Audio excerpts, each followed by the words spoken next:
kami dito, we've been to a lot of companies na din. Marami sa diyan. 3 years na akong nag-full-time sa networking. And marami kami pinagdaanan, no, mga failures, mga companies na nag-fail kami doon. Pero nung nakita namin itong Long Reach, sina Upline Baby, si Upline Rich, nung nagpunta sila sa China, nakita nila na maganda. And, kasi isang organization kami. So, nung pumunta sila dito, alam mo naman, ako kasi, yes, upline ako eh.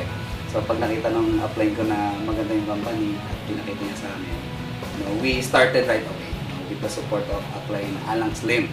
Actually, mahirap kasi nag-start kami, walang product, no? Nagde-demo kami sa hangin, madalas sa hangin lang. No? Tapos, we just cast visions sa mga tao na nakakausap namin. Nag-join naman, okay naman. No, at lahat na nagstay ngayon, nandito na sa first year anniversary na.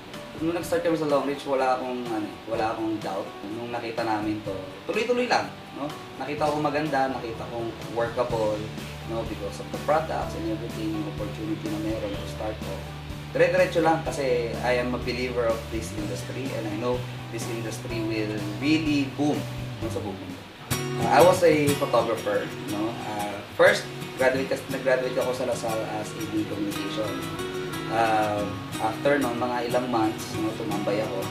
Tapos naging videographer sa events, no, more on events. So, I had my own studio sa Bacoor, Cavite.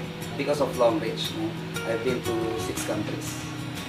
So, kasama dyan yung US, yung Malaysia, Thailand, Singapore, China, yung pabili sa Hong Kong.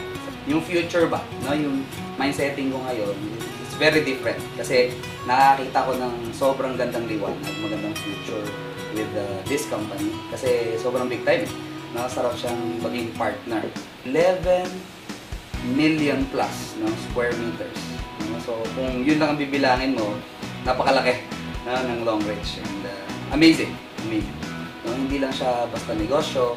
Kasi yung napkin natin talagang, alam mo yun, yung ibang ma-operahan na, hindi na ma-operahan. And they're saving a lot of money.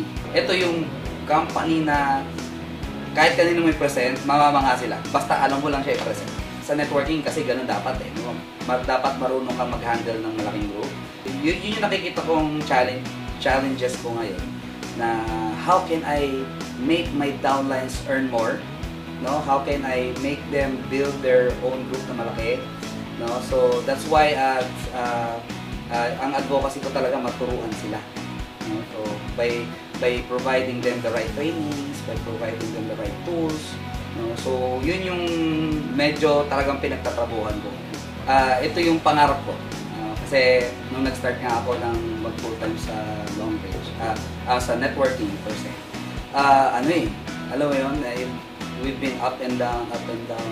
No, nung nakita ko yung Long Reach, actually, sobrang, parang, salamat.